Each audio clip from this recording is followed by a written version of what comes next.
Hello friends, आइए आज एक नए टॉपिक पे चर्चा करते हैं। आज का जो हमारा टॉपिक है वो है वातापी के चालुक्य राजवंश।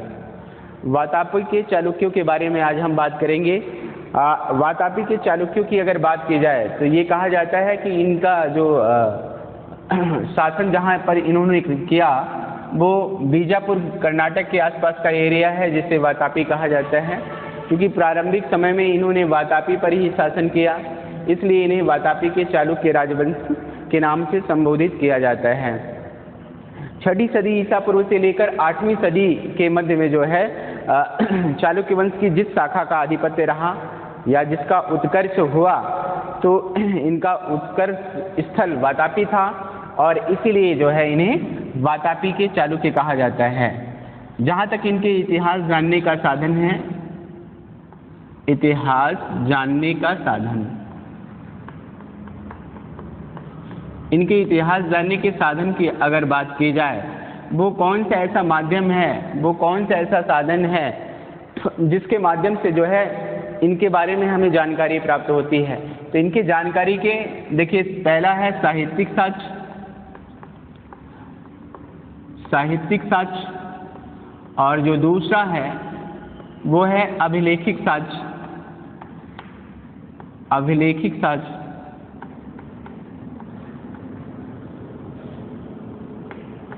और जो तीसरा है हमारा, वो तीसरा है विदेशी वृत्तांत, विदेशी वृत्तांत। ये तीन ऐसे माध्यम, किसी भी राजवंश की जानकारी के जो तीन माध्यम होते हैं वो यही होते हैं, साहित्यिक साक्ष्य और दूसरा अभिलेखिक साक्ष्य और तीसरा विदेशी वृत्तांत। इनमें सबसे जो महत्वपूर्ण होता है वो होता है अभिलेखिक साक्ष्य। ये अभिलेखिक साक्ष्य सबसे महत्वपूर्ण माना जाता है। बात करें अगर साहित्यिक साक्ष्य की, तो साहित्यिक साक्ष्य के अंतर्गत क्या आ सकता है? तो साहित्यिक, अगर इनके समय में साहित्यिक साक्ष्य की बात की जाए तो साहित्यिक साक्ष्य के अंतर्गत ये कहा जाता है कि कुछ ऐसे विदेशी इतिहासकार हैं जिन्होंने अपना ग्रंथ लिखा, वो ग्रंथ साहित्य के अंतर्गत आएंगे। जैसे सियुकी,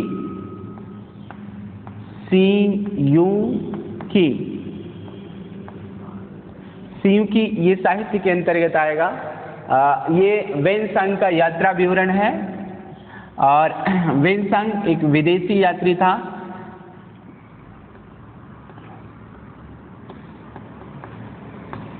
वेनसांग ये चीनी यात्री है, और ये इसने जो है वातापी के चालुक्यों के बारे में उल्लेख किया है। खासकर इसने जो है पुलकेशिन द्वितीय के बारे में उल्लेख किया है। पुलकेशिन द्वितीय और हर्ष के बीच हुए संघर्ष के बारे में उल्लेख करता है, और उससे जो है इनके बारे में हमें जानकारी प्राप्त होती है। तो इस तरीके से वातापी के चालुक्यों के बारे में जानकारी का एक प्रमुख ये साधन है। और ताबरी एक, ये भी जो है विदेशी इतिहासकार है, मुस्लिम इतिहासकार है। ताबरी के ग्रंथ से भी इसके बारे में हमें पता चलता है। तो ये इनके जानकारी का एक माध्यम है जहाँ से, और वैसे चालुक्यों के बारे में बात की जाए तो चालुक्यों के बारे में जो विशेष हमको जानकारी प्राप्त होती है वो इनके अभिलेखों से जानकारी प्राप्त होती है। तो विदेशी वृत्तांत के अंतर्गत चीनी यात्री वेनसांग,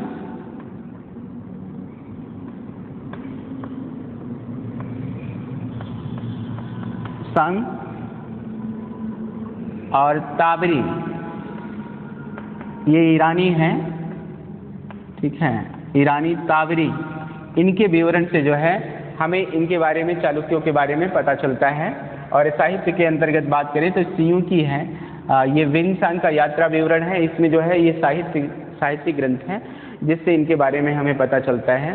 और अन्य साहित्यिक ग्रंथों की बात की जाए तो अन्य कुछ और साहित्यिक ग्रंथ हैं जिनसे इनके बारे में जानकारी प्राप्त होती है। लेकिन मुख्य बात करें तो मुख्य जो जानकारी इनसे मिलती है हमें, वो अभिलेखों से मिलती है, ठीक है। तो अभिलेख जो है इनके जानकारी के विशेष माध्यम है। जहाँ तक अभिलेखों की बात की जाए तो पहला है ऐहोल अभिलेख, ऐहोल अभिलेख या ऐहोल प्रशस्ति भी कहते हैं इसको, ऐहोल प्रशस्ति। ऐहोल प्रशस्ति किसकी रचना है? ये पहला तो ये जानते रहिएगा, ऐहोल प्रशस्ति जो है ये रविकीर्ति की रचना है। रविकीर्ति ने लिखा था ऐहोल, रविकीर्ति इसी ने लिखा था ऐहोल प्रशस्ति। और इसके ऐहोल प्रशस्ति में जो है पुलकेशिन द्वितीय के बारे में विशेष रूप से उसकी राजनीतिक उपलब्धियों के बारे में, हर्ष के साथ हुए उसके संघर्ष के बारे में और अन्य उसकी विजयों के बारे में विशेष हमको जानकारी कहाँ से प्राप्त होती है? तो अन्य जो भी विजय हैं इसकी उसके बारे में हमें जानकारी ऐहोल अभिलेख से प्राप्त होती है। तो ये जानते रहिएगा जब भी अगर पूछा जाए। जहाँ तक ऐहोल अभिलेख की बात है तो ऐहोल अभिलेख किस भाषा में लिखा गया? तो अगर भाषा की बात की जाएगी तो इसकी भाषा हो जाएगी संस्कृत, भाषा इसकी है संस्कृत। और अगर कहें कि किस लिपि में लिखा गया तो दक्षिणी ब्राह्मी लिपि में लिखा गया है। इसकी लिपि की बात की जाए तो दक्षिणी ब्राह्मी लिपि में इसको लिखा गया है। ठीक है, तो दक्षिणी ब्राह्मी इसकी लिपि हो जाएगी, भाषा हो जाएगी संस्कृत।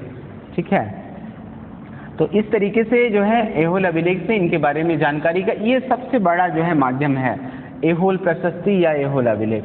और दूसरा है महाकूट अभिलेख। महाकूट अभिलेख, महाकूट अभिलेख से कीर्तिवर्मन प्रथम के बारे में हमें जानकारी प्राप्त होती है।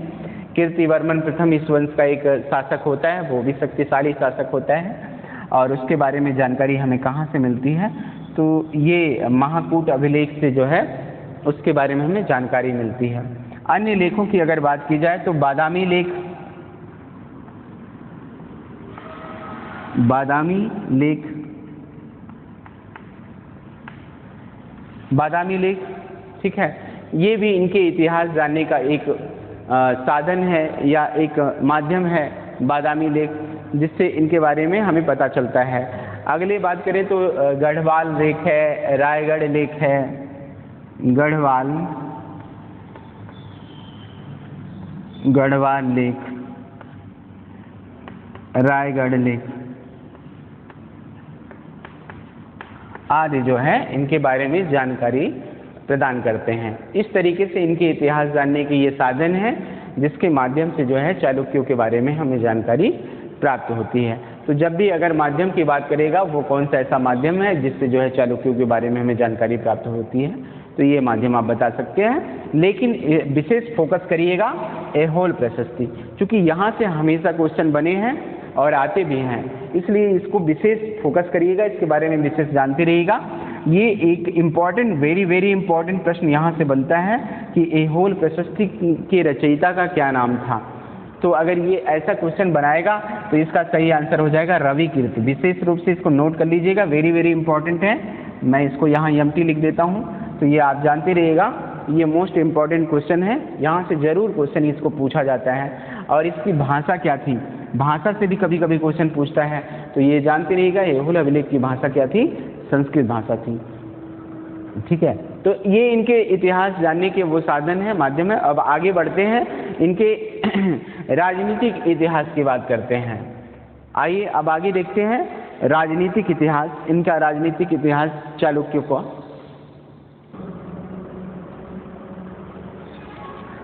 आइए अब आगे देखते हैं इनका राजनीतिक इतिहास। जहाँ तक इनके राजनीतिक इतिहास की बात है तो वातापी राजवंश का संस्थापक जो है, इस वंश का संस्थापक पुलकेशिन प्रथम को माना जाता है। पुलकेशिन प्रथम इस वंश का संस्थापक शासक है और ये इस वंश का वास्तविक संस्थापक भी माना जाता है। अगर आपसे कहें कि वास्तविक संस्थापक चालुक्य वंश का किसे माना जाता है तो हो जाएगा पुलकेशिन प्रथम, इसे ही वास्तविक संस्थापक भी माना जाता है। जहाँ तक इसकी उपाधियों की बात है, इसने कौन सी उपाधि धारण की, तो इसने सत्याश्रय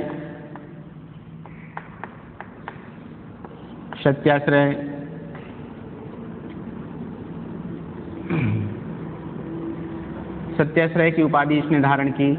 और कौन सी उपाधि धारण की, तो इसके अन्य उपाधियों की बात की जाए तो इसने अन्य जो उपाधि धारण की तो रणविक्रम, सत्याश्रय रणविक्रम,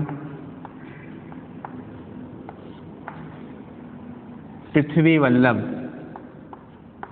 पृथ्वी वल्लभ, ये इसकी उपाधियां हैं। ठीक है, तो जब भी अगर उपाधियों से पूछा जाए इसने कौन सी उपाधि धारण की, तो सत्याश्रय की उपाधि धारण की, रणविक्रम की उपाधि धारण की और पृथ्वी वल्लभ की उपाधि धारण की थी इसने। तो ये कहा जाता है ये अपने वंश का पहला शक्तिशाली शासक होता है और इसने अपनी राजधानी वातापी को बनाई। राजधानी किसे बनाई, तो राजधानी इसने वातापी को बनाई। वातापी इसकी राजधानी होती है, इसलिए इसे वातापी के चालुक्य वंश भी कहा जाता है। ठीक है, ये बीजापुर, आधुनिक बीजापुर कर्नाटक के आसपास में स्थित है। अगर स्थल कभी पूछे कहाँ है तो ये जानते रहिएगा, ये स्थल वहीं पर है। ठीक है, राजधानी इसने वातापी को बनाई। जहाँ तक इसके बारे में जानकारी का प्रश्न है तो इसके बारे में जानकारी हमें कहाँ से मिलती है, तो एहोल से मिलती है, एहोल अभिलेख से। एहोल अभिलेख में इसे वृद्धों का आदर करने वाला, श्रमणों का आदर करने वाला, वृद्धों का आदर करने वाला,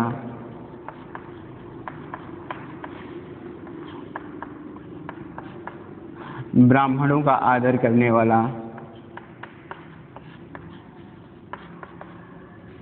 ठीक है, वृद्धों का आदर करने वाला, ब्राह्मणों का आदर करने वाला और अश्वमेध यज्ञ करने वाला,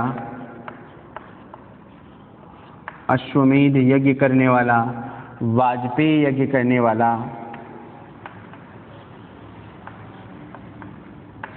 आदि के बारे में जो है हमें इसके बारे में जानकारी प्राप्त होती है। महाकूट अभिलेख में इसे तो कहा गया कि इसने जो है दुर्लभ देवी से अपना विवाह किया था। महाकूट अभिलेख, महाकूट अभिलेख से पता चलता है कि इसने दुर्लभ देवी से विवाह किया था। दुर्लभ देवी से इसने अपना विवाह किया था। ठीक है, तो इस तरीके से चालुक्य वंश का प्रथम शक्तिशाली शासक इसको माना जा सकता है, जो कि इसके उपाधियों से पता चलता है। सत्याश्रय, रणविक्रम जैसी उपाधि इसने धारण की और पृथ्वी वल्लभ ये बताता है पृथ्वी पर शासन करने वाला, पृथ्वी वल्लभ। ठीक है, तो ये पहला ऐसे शक्तिशाली शासक होता है जिसने वातापी को जो है एक स्वतंत्र स्थिति में लाया और स्वतंत्र स्थिति में लाकर इसकी जो है स्थापना करी और ये इस वंश का पहला शक्तिशाली राजा भी हुआ और 535 से लेते हुए 566 ईस्वी तक इसने शासन किया। अगर इसके शासन की बात की जाए तो 535 से लेके 535 से लेके 566 ईस्वी तक इसने शासन किया। और पुलकेशिन प्रथम के बाद जो अगला शासक होता है इस वंश का, उसका नाम होता है कीर्तिवर्मन, कीर्तिवर्मन प्रथम।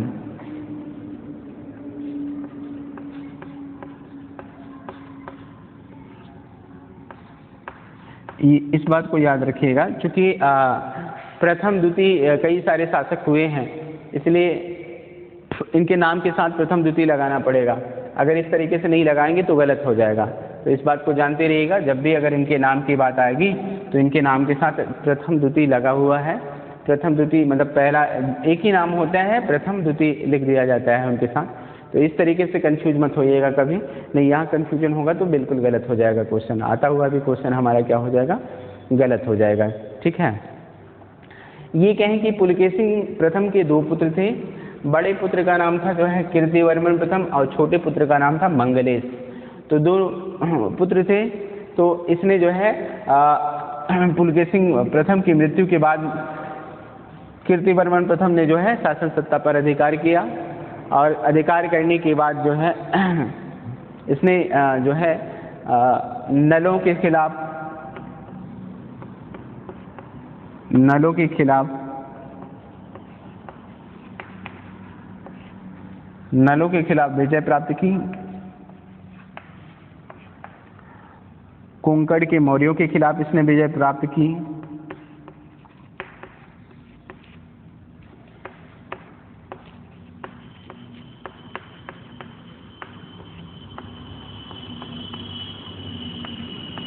कोंकण के मौर्यों को इसने पराजित किया। ठीक है, तो ये अगर पूछा जाए कि कोंकण के मौर्यों की विजय किसने की थी, तो कोंकण के मौर्यों की विजय जो है इसने की थी, कीर्तिवर्मन प्रथम ने कोंकण के मौर्यों की विजय की थी। ठीक है, और इसकी जो सबसे बड़ी इसके जीवन की उपलब्धि है वो है कदंबों की विजय करना। कदंबों की विजय करना।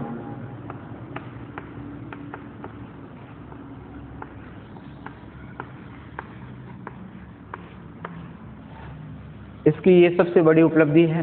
और ये कहा जाता है कि महाकूट अभिलेख ये बताता है कि इसने जो है कदंबों को ठीक उसी प्रकार जो है रौंद दिया था जिस तरीके से एक कदम के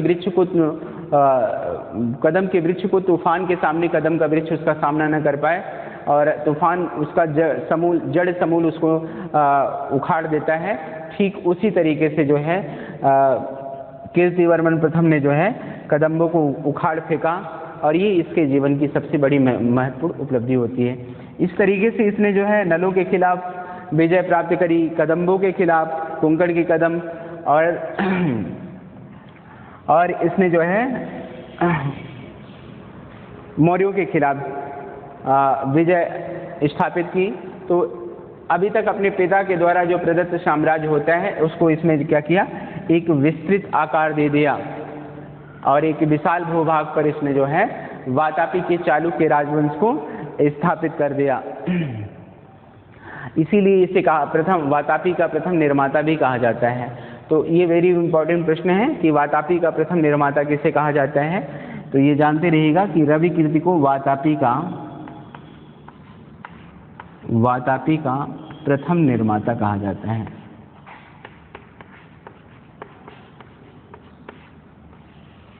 ये वेरी इंपॉर्टेंट प्रश्न है कि वातापी का प्रथम निर्माता किसे कहा जाता है। ये एक बार ये क्वेश्चन आ चुका है, इसलिए विशेष इस पर फोकस करिएगा, जानते रहिएगा जब भी पूछा जाएगा कि वातापी का प्रथम निर्माता किसे कहा जाता है तो कीर्तिवर्मन प्रथम को वातापी का प्रथम निर्माता कहा जाता है।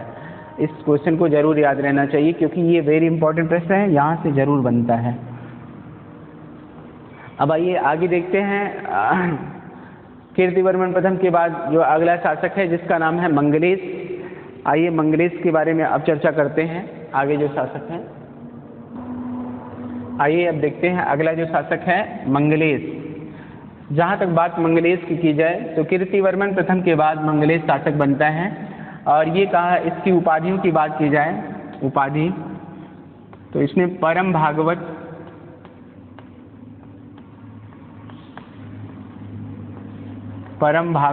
रण विक्रम,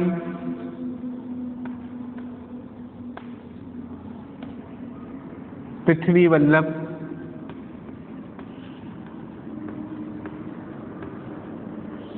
आदि उपाधियां धारण की थी। ठीक है, तो परम भागवत से ये पता चलता है कि ये वैष्णव मतानुयायी था, अर्थात वैष्णव धर्म को मानने वाला था। ठीक है, वैष्णव भगवान विष्णु को मानता था, वैष्णव धर्म का अनुयायी था, ये जानते रहिएगा। इसकी उपाधि से पता चलता है कि ये वैष्णव धर्मानुयायी था। और ये कहा जाता है कि मंगलेश का जो है कलचुरियों के साथ युद्ध हुआ था। तो इसके समय का जो कलचुरी शासक होता है वो बुद्धराज होता है। कौन होता है, तो बुद्धराज। कलचुरी शासक था बुद्धराज।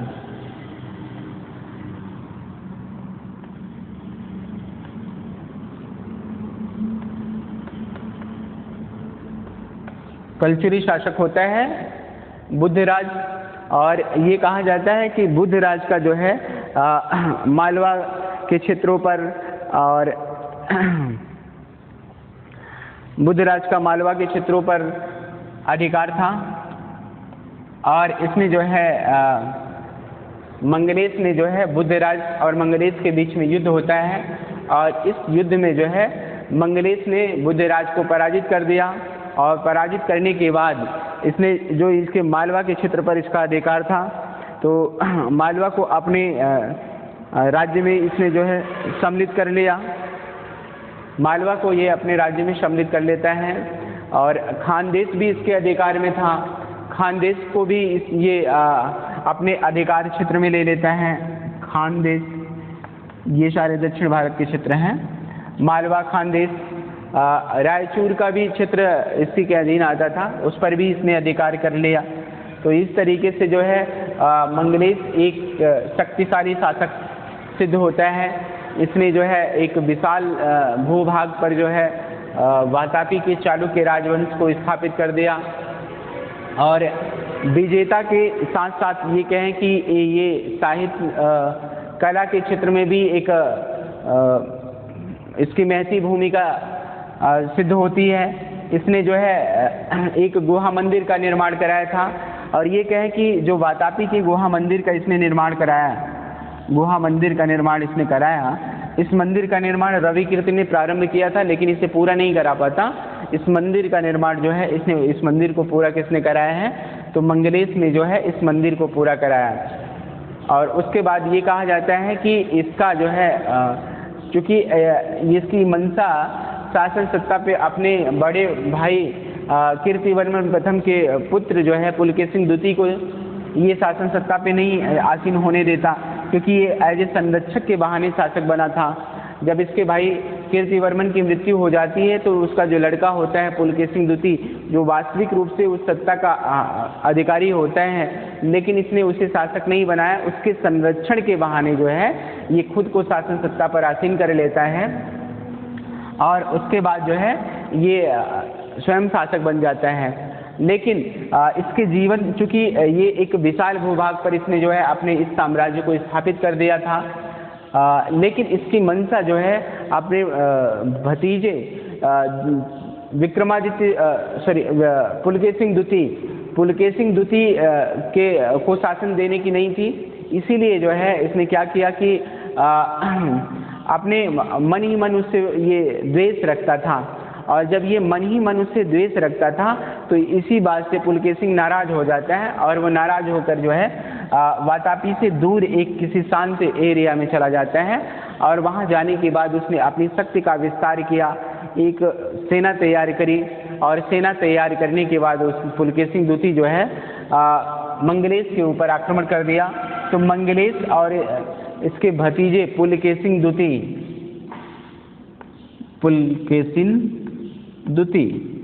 तो पुलकेशिन द्वितीय दोनों के बीच में युद्ध हुआ और ये कहा जाता है कि इस युद्ध में जो है मंगलेश पराजित हुआ।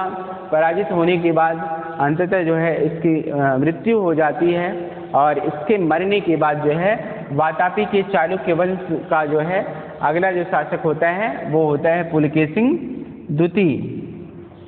और ये कहा जाता है कि पुलकेशिन द्वितीय इसका लगभग 610 ईस्वी में राज्यारोहण होता है और 610 से 642 ईस्वी तक इसने शासन किया था। ये इसके शासन का टाइम है पुलकेशिन द्वितीय। और ये कहा जाता है इस वंश का सर्वाधिक शक्तिशाली शासक पुलकेशिन द्वितीय को माना जाता है।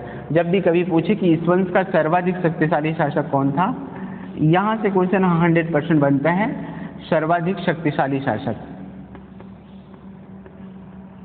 शक्तिशाली शासक। ये इस जरूर 100% कभी भी यहाँ से क्वेश्चन जरूर पूछा जाता है। एक किसी वंश का संस्थापक, किसी वंश का सबसे शक्तिशाली शासक और किसी वंश का अंतिम शासक। ये 2-3 ऐसे क्वेश्चन हैं वो हम अगर किसी भी राजवंश के बारे में बताएं तो हर राजवंश से ये क्वेश्चन जरूर आएगा, तो इस बात को जानते रहिएगा। तो पुलकेशिन द्वितीय इस वंश का सबसे शक्तिशाली शासक बनता है और जब पुलकेशिन द्वितीय ने शासन सत्ता संभाली तो ये कहा जाता है कि चूंकि मंगलेश और पुलकेशिन द्वितीय के बीच में थोड़े समय के लिए गृह युद्ध होता है, तो इन गृह युद्धों के दौरान कुछ ऐसे राजवंश होते हैं जिन्होंने अपनी स्वतंत्रता घोषित कर दी। ठीक है, तो जब जिन शासकों ने अपनी स्वतंत्रता घोषित कर दी तो ऐसे शासकों को जो है ये अपने अधीन लाने के लिए पुलकेशिन द्वितीय ने उनके खिलाफ अभियान किया और जब उनके खिलाफ अभियान किया तो उन सारे शासकों को धीरे धीरे जो है अपने अधीन लाया इसने। तो ये कहा जाता है कि प्रारंभिक समय में इसका आलूप के शासकों से इसका संघर्ष होता है। किसके? आलूप।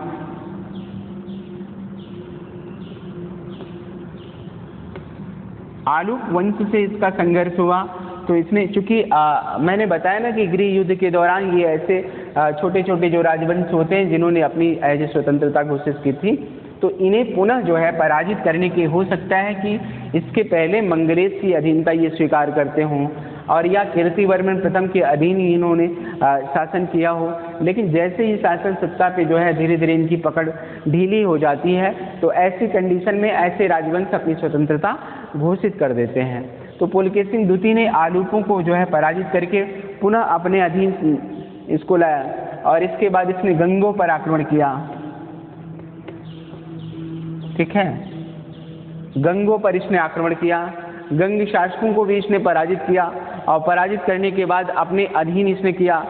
और गंगों पे विजय करने के बाद ये इसने कोंकण महाराष्ट्र का क्षेत्र है, कोंकण, तो कोंकण क्षेत्र पर भी इसने आक्रमण किया और कोंकण को भी जो है पराजित करके अपने अधीन कर लिया। कोंकण ये यहाँ पर मौर्यों का शासन था, मौर्य यहाँ पे शासन करते। इसके पहले हमने देखा कि पुलकेशिन प्रथम ने इन्हें पराजित किया था, अपने अधीन किया था, लेकिन बाद में जैसे जैसे सत्ता आगे बढ़ती है तो आगे बढ़ने के बाद हो सकता है कि जब मंगलेश के जीवन के आखिरी समय में जब गृह युद्ध चल रहा हो तो उसी समय किसी समय इसने कोंकण के मौर्यों ने अपनी स्वतंत्रता घोषित करी हो। तो बाद में पुलकेशिन द्वितीय ने इन्हें पराजित किया और पराजित करने के बाद जो है इन्हें अपने अधीन किया। उसके बाद इसने लाट, मालवा और गुर्जर जैसे क्षेत्रों पर अभियान किया। लाट, मालवा और गुर्जर, इन सारे क्षेत्रों पर इसने अभियान किया और इन सारे क्षेत्रों को भी इसने जीतकर अपने साम्राज्य में मिला लिया। तो इस तरीके से इसका एक विशाल भूभाग पर साम्राज्य स्थापित हो जाता है। अब इसका साम्राज्य जो है वो नर्मदा नदी घाटी से लेकर आगे तक ये कहें कि हो जाता है। और इधर नर्मदा नदी के उत्तर में, नर्मदा नदी के उत्तर में ये कहा जाता है पुलकेशिन द्वितीय के समय में ही उत्तर भारत का एक शक्तिशाली राजा होता है जिसने कन्नौज और थानेश्वर में जो है शासन सत्ता स्थापित की थी, जिसका नाम होता है हर्षवर्धन। हर्षवर्धन ये वर्धन वंश का एक शक्तिशाली शासक होता है। जिस तरीके से पुलकेशिन द्वितीय ने अपनी सत्ता का विस्तार दक्षिण भारत के क्षेत्रों में जीतकर किया था और एक विशाल भूभाग पर अपने शासन सत्ता को आसीन किया था, ठीक उसी प्रकार का उत्तर भारत के क्षेत्रों में हर्षवर्धन ने भी उत्तर भारत के क्षेत्रों को जीतकर अपने शासन सत्ता में मिला लिया था। तो इस तरीके से इसने भी एक विशाल साम्राज्य पर शासन कर रहा था। तो इसकी भी सीमा, ये भी सीमा विस्तार कर रहा था, अपने राज्यों को, छोटे छोटे राज्यों को जीतते हुए अपने साम्राज्य का विस्तार कर रहा था।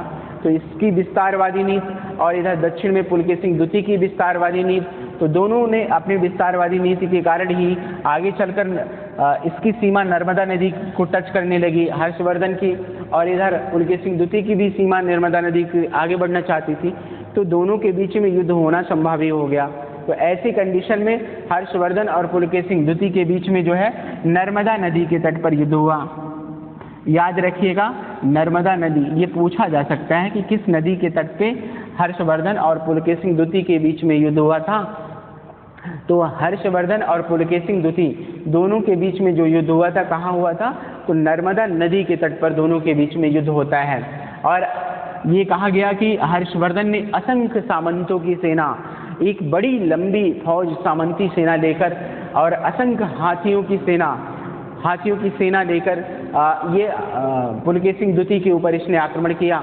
लेकिन पुलकेशिन द्वितीय के ऐहोल अभिलेख में इसका उल्लेख मिलता है कि पुलकेशिन द्वितीय ने असंख्य सामंती सेना के साथ आए हुए हर्षवर्धन के हर्ष को ही गायब कर दिया, अर्थात पुलकेशिन द्वितीय ने हर्षवर्धन को पराजित कर दिया। और वहीं पर हर्षवर्धन के समय में एक चीनी यात्री आया जिसका नाम था वेनसांग। तो वेनसांग ने इसके बारे में ये बस इतना ही उल्लेख किया, इसने कहा कि हर्षवर्धन का दक्षिण भारत में पुलकेशिन द्वितीय ने विस्तार रोक दिया था। तो इससे ये पता चलता है कि दोनों के बीच में युद्ध हुआ और इस युद्ध में जो है पुलकेशिन द्वितीय ने हर्षवर्धन को आगे बढ़ने नहीं दिया। तो दोनों के बीच में किसकी पराजय है इसके बारे में निश्चित रूप से नहीं कुछ कहा जा सकता, क्योंकि पुलकेशिन द्वितीय का ऐहोल अभिलेख है और इसका आश्रयदाता है रविकीर्त। तो इसलिए हो न हो रविकीर्त ने अपने स्वामी के बारे में जो है बढ़ा चढ़ा के बातें बताई हों, इसलिए जो है इसने हर्षवर्धन को के बारे में ये कहा कि पुलकेशिन द्वितीय ने हर्षवर्धन को पराजित कर दिया। लेकिन निश्चित रूप से ये कहा जा सकता है कि दोनों के बीच में युद्ध हुआ और इस युद्ध में किसी की भी हार नहीं होती और नर्मदा नदी इनके बीच की एक सीमा मान ली जाती है और उसके बाद जो है हर्षवर्धन उत्तर भारत की ओर वापस लौट गया। तो इस तरीके से जो है दोनों के बीच में संघर्ष हुआ था। तो ये अगर क्वेश्चन पूछे कि हर्ष और पुलकेशिन द्वितीय के बारे में हुए संघर्ष का विवरण कहाँ से मिलता है, तो जानकारी का दो माध्यम है, एक है हर्षवर्धन के समय में आए हुए चीनी यात्री वेनसांग के विवरण से और दूसरा है पुलकेशिन द्वितीय के ऐहोल अभिलेख से। इनके बारे में हमें जानकारी प्राप्त होती है। ठीक है। और उसके बाद ये कहा जाए कि पुलकेशिन द्वितीय का पल्लवों के साथ भी संघर्ष हुआ। पल्लव राजवंश ये कांची में शासन करते थे। कांची के पल्लव, कांची के पल्लव शासक,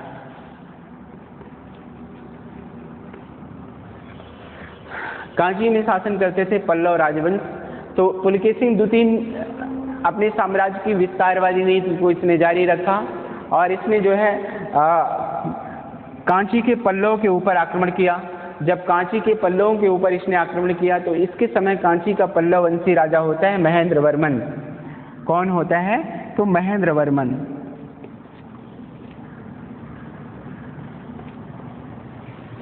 कांची के पल्लव वंश का शासक कौन होता है? तो महेंद्र वर्मन इसके समय का शासक होता है। 600 से लेकर 630 तक इसने शासन किया है।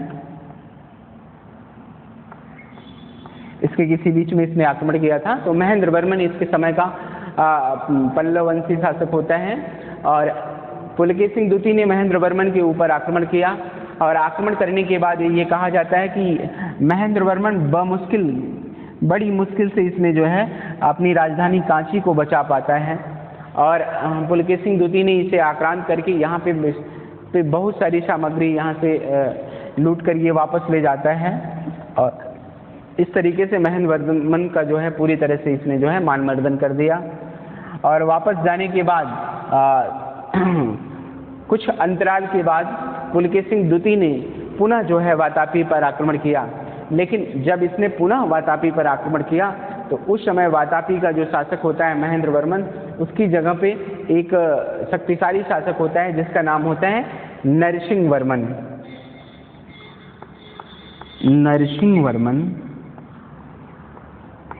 नरसिंह वर्मन प्रथम इस वंश का अगला शासक होता है। महेंद्र वर्मन प्रथम का पुत्र होता है नरसिंह वर्मन प्रथम। ये इस वंश का एक शक्तिशाली शासक होता है। अब पुलकेशिन द्वितीय का सामना जो है नरसिंह वर्मन से होता है और नरसिंह वर्मन ने इसे कई सारे युद्धों में परियाल, शूरमाल, मणिमंगल, परियाल, शूरमाल, मणिमंगल,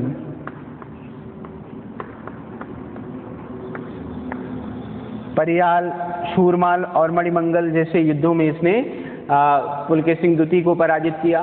अपनी विजयों से नरसिंह वर्मन प्रथम इतना अधिक उत्साहित हो जाता है कि उत्साहित होने के बाद इसने चालुक्य वंशी शासक पुलकेशिन द्वितीय की राजधानी वातापी पर इसने आक्रमण कर दिया। इसकी राजधानी वातापी पर आक्रमण कर दिया और यही वातापी में ही पुलकेशिन द्वितीय लड़ता हुआ मारा जाता है और इसको मारने के बाद ही नरसिंह वर्मन ने वातापी कोंड की उपाधि धारण की थी। तो इस तरीके से एक शक्तिशाली राजवंश का अंत होता है पुलकेशिन द्वितीय का। और पुलकेशिन द्वितीय के बाद जो है इसके अंत के बाद जो अगला शासक होता है, आइए अब उसके बारे में चर्चा करते हैं। पुलकेशिन द्वितीय के बाद आइए अब आगे देखते हैं। अगला जो शासक होता है इस वंश का वो होता है विक्रमादित्य प्रथम। ठीक है, पुलकेशिन द्वितीय के बाद अगला जो शासक होता है वो होता है विक्रमादित्य प्रथम। ये कहा जाता है कि पुलकेशिन द्वितीय की मृत्यु के बाद वातापी के चालुक्य राजवंश में पूरी तरह से अव्यवस्था विद्यमान हो जाती है। ऐसी अवस्था में विक्रमादित्य ने अपने नाना दुर्विनीत, इसका नाना होता है गंग नरेश दुर्विनीत, गंग नरेश दुर्विनीत,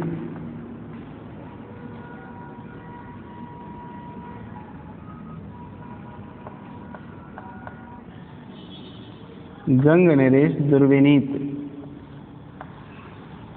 दुर्विनीत की सहायता से जो है इसने पुनः जो है अपने राज्य में सुव्यवस्था स्थापित करी, शांति व्यवस्था स्थापित करी।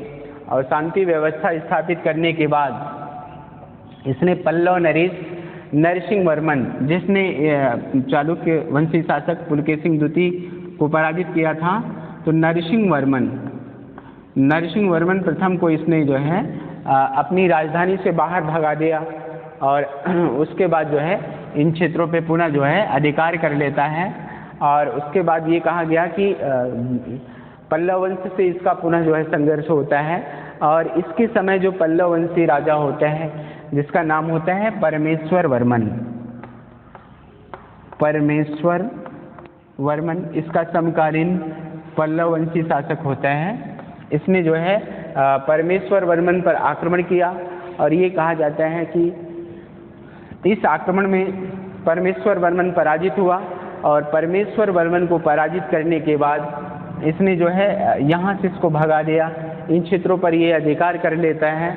लेकिन परमेश्वर वर्मन ने जो है पुनः अपनी शक्ति का जो है विस्तार किया, अपनी शक्ति को पुनः से फिर से इसने संचित की और एकत्रित करने के बाद इसने दो तरीके से हमला किया। एक जो है विक्रमादित्य की राजधानी वातापी पर एक सेना भेजी और दूसरी सेना जो है अपनी राजधानी में जहाँ पर इनका अधिकार क्षेत्र था, जिस पर अभी ये अपना अधिकार जमाए हुए थे, वहाँ पर एक सेना भेजी। तो ये कहा जाता है इस आक्रमण में जो है विक्रमादित्य घबरा जाता है और जो है दूसरी बार हुई इस संघर्ष में विक्रमादित्य पराजित हो जाता है। ठीक है, तो इस तरीके से परमेश्वर वर्मन ने जो है अपनी हार का बदला ले लिया। और उसके बाद जो है विक्रमादित्य जो है कुछ समय तक ये जो है शासन किया। और उसके बाद जो है विक्रमादित्य के बाद जो है इस वंश का जो अगला शासक होता है वो होता है विक्रमादित्य के बाद विनयादित्य। देखिए क्रम के लिए इसका है विनयादित्य, इस वंश का अगला शासक होता है। इसने भी अपने पिता के द्वारा जो प्रदत्त ये साम्राज्य होता है उसको अछूत बना के रखता है। और उसके बाद अगला जो शासक होता है वो होता है विजयादित्य।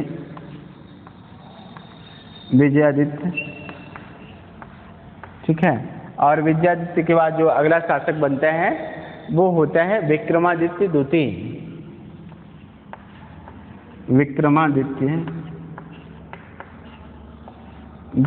इस वंश का अगला शासक होता है जो विजयादित्य का पुत्र होता है। और ये कहा जाता है विक्रमादित्य द्वितीय भी इस वंश का एक शक्तिशाली शासक होता है। विक्रमादित्य द्वितीय वातापी के चालुक्य वंश का अगला एक शक्तिशाली शासक होता है। और इसका भी पल्लवों के साथ संघर्ष होता है, पल्लव राजवंश के साथ इसका संघर्ष होता है। विक्रमादित्य द्वितीय का पल्लव वंशी जो शासक समकालीन शासक होता है इसका वो होता है नंदीवर्मन द्वितीय, इसका समकालीन पल्लव वंशी शासक होते हैं। विक्रमादित्य द्वितीय ने नंदीवर्मन द्वितीय को पराजित कर दिया। और जब ये इसे पराजित कर देता है तो पराजित होने के बाद नंदीवर्मन द्वितीय ने जो है राष्ट्रकूट वंशी शासक दंतिदुर्ग से सहायता मांगी और दंतिदुर्ग ने जो है इसको सहायता किया। तो इसका विक्रमादित्य द्वितीय का राष्ट्रकूट वंशी शासक होते हैं दंतिदुर्ग के साथ इसका विक्रमादित्य का संघर्ष होता है। और इस युद्ध में जो है विक्रमादित्य द्वितीय पराजित हो जाता है। लेकिन बाद में जो है पुनः इसने अपनी शक्ति संचित की, उसके बाद राष्ट्रकूटों पर आक्रमण किया।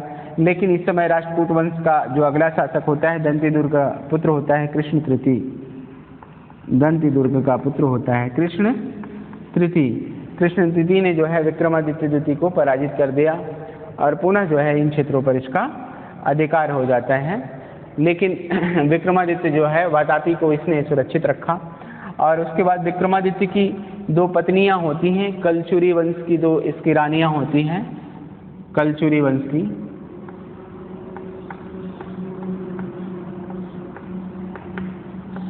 कलचुरी वंश की इसकी 2 रानियां सगी बहनें थी दोनों, जिनका नाम था लोक महादेवी और दूसरी थी त्रैलोक्य महादेवी।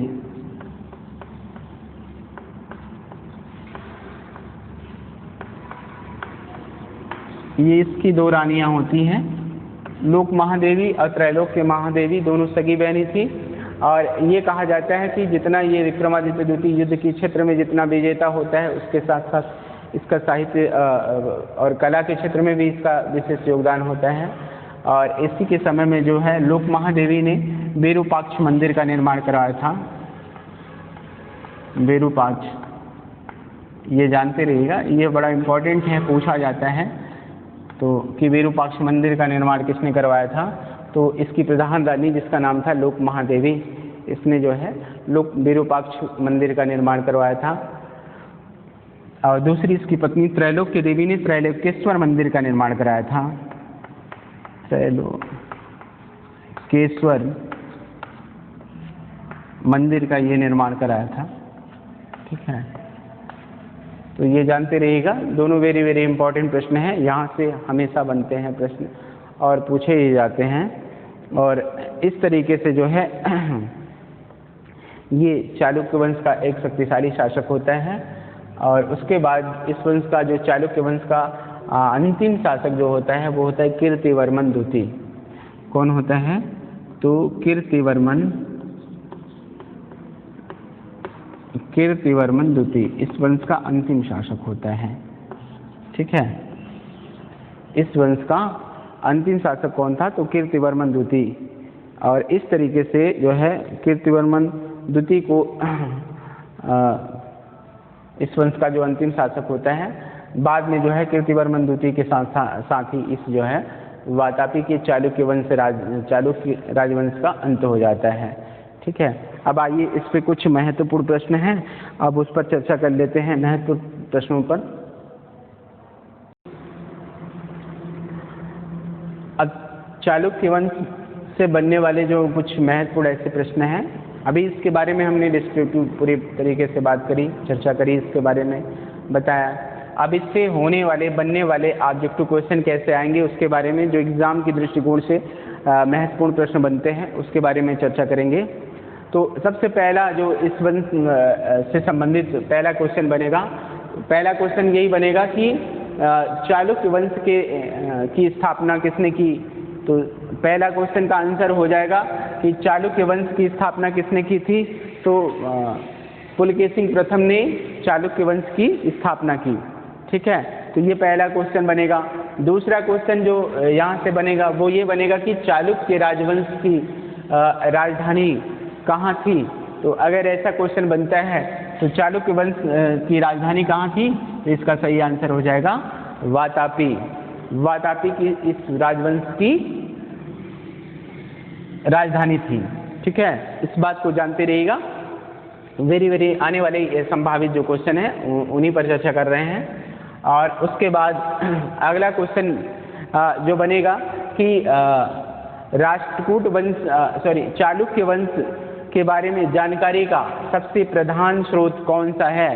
तो अगर ऐसा क्वेश्चन पूछा जाता है तो ये जानते रहिएगा, इसकी जानकारी का सबसे प्रधान स्रोत अभिलेख हैं। और मान लीजिए अभिलेख लिख के नहीं देता तो फिर क्या देगा? ए होल अभिलेख। ठीक है, ये लिख के देगा।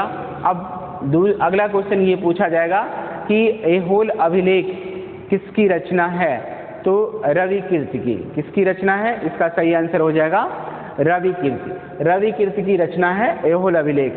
ए होल अभिलेख कि भाषा शैली क्या है। अगर ऐसा क्वेश्चन पूछा जाता है तो उसकी भाषा शैली हो जाएगी संस्कृत। और लिपि कौन सी है, अगर ऐसा क्वेश्चन पूछता है तो याद रखिएगा दक्षिणी ब्राह्मी लिपि है। ठीक है, इसका सही आंसर हो जाएगा दक्षिणी ब्राह्मी लिपि। महाकूट अभिलेख किसके बारे में जानकारी देता है, अगर ऐसे क्वेश्चन बनता है तो ये जानते रहिएगा कि महाकूट अभिलेख जो है चालुक्य राजवंश के बारे में जानकारी प्रदान करता है। इसका सही आंसर हो जाएगा। और अगला क्वेश्चन ये कि कौन सा चीनी यात्री चालुक्य राजवंश में आया था, अगर ऐसा क्वेश्चन बनता है तो इसका सही आंसर हो जाएगा वेनसांग। वेनसांग चीनी यात्री था जो चालुक्य राजवंश में आया था। ठीक है, वेनसांग ने किसके बारे में विवरण दिया है, तो वेनसांग ने, अगर ऐसा क्वेश्चन बनता है तो ये जानते रहिएगा कि वेनसांग ने जो है पुलकेशिन द्वितीय के बारे में विवरण दिया है। क्लियर हो गया। अब आइए आगे बढ़ते हैं। इस वंश का वास्तविक संस्थापक किसे माना जाता है, अगर ऐसा क्वेश्चन बनता है कि चालुक्य राजवंश का वास्तविक संस्थापक किसे माना जाता है तो इसका सही आंसर हो जाएगा पुलकेशिन प्रथम को। ठीक है, पुलकेशिन प्रथम को चालुक्य राजवंश का वास्तविक संस्थापक माना जाता है। अगला, वातापी का प्रथम निर्माता किसे माना जाता है, तो वातापी का प्रथम निर्माता जो है कीर्तिवर्मन प्रथम को माना जाता है। ठीक है, तो इसका सही आंसर कीर्तिवर्मन प्रथम हो जाएगा। अगला क्वेश्चन, किसने वातापी को मंदिरों और भवनों से सजाया, अगर इस तरीके से क्वेश्चन बनता है तो ये जानते रहिएगा कि कीर्तिवर्मन प्रथम ने वातापी को मंदिरों और नगरों से पूरी तरह से सजा दिया था। अगला क्वेश्चन इससे बनेगा तो ये पूछा जा सकता है कि नलों की, मौर्यों की और कदम्बों की विजय किसने की थी, तो हो जाएगा कीर्तिवर्मन प्रथम। कीर्तिवर्मन प्रथम के जीवन की सबसे महत्वपूर्ण उपलब्धि क्या थी, अगर ऐसा क्वेश्चन बनता है तो उसका सही आंसर हो जाएगा कदम्बों की विजय। ठीक है, ये वेरी इंपॉर्टेंट क्वेश्चन है, ये जरूर पूछा गया है, एक बार क्वेश्चन में परीक्षा में आ चुका है, तो ध्यान दीजिएगा इस पर। आगे बढ़ते हैं। अगला पूछेगा कि चालुक्य राजवंश का सबसे शक्तिशाली शासक किसे माना जाता है, अगर ऐसा क्वेश्चन बनता है तो इसका सही आंसर हो जाएगा पुलकेशिन द्वितीय को माना जाता है। ठीक है, पुलकेशिन द्वितीय का किस पल्लव वंशी शासक के साथ संघर्ष हुआ था, तो पुलकेशिन द्वितीय का पल्लव वंशी शासक जो होता है जिसके साथ इसका संघर्ष होता है उसका नाम था महेंद्रवर्मन प्रथम। अब यहाँ से देखिए थोड़ा सा कंफ्यूजिंग क्वेश्चन है, वो क्या है, वो ये है कि किस पल्लव वंशी शासक को जो है पुलकेशिन द्वितीय ने पराजित किया, तो अगर ऐसा क्वेश्चन बनता है तो उसका सही आंसर हो जाएगा महेंद्रवर्मन। ठीक है, और किस पल्लव वंशी शासक ने पुलकेशिन द्वितीय को पराजित कर दिया था, अगर ऐसा क्वेश्चन बनता है तो उसका सही आंसर हो जाएगा नरसिंहवर्मन प्रथम। नरसिंहवर्मन प्रथम ने जो है पुलकेशिन द्वितीय को पराजित किया। परियाल, सूरमाल, मणिमंगल के युद्धों में किसने पुलकेशिन द्वितीय को पराजित किया, थोड़ा सा डिफरेंट क्वेश्चन है ये, तो अगर ऐसा क्वेश्चन बनता है तो भी उसका सही आंसर हो जाएगा नरसिंहवर्मन प्रथम। ठीक है, अगला आइए आगे बढ़ते हैं।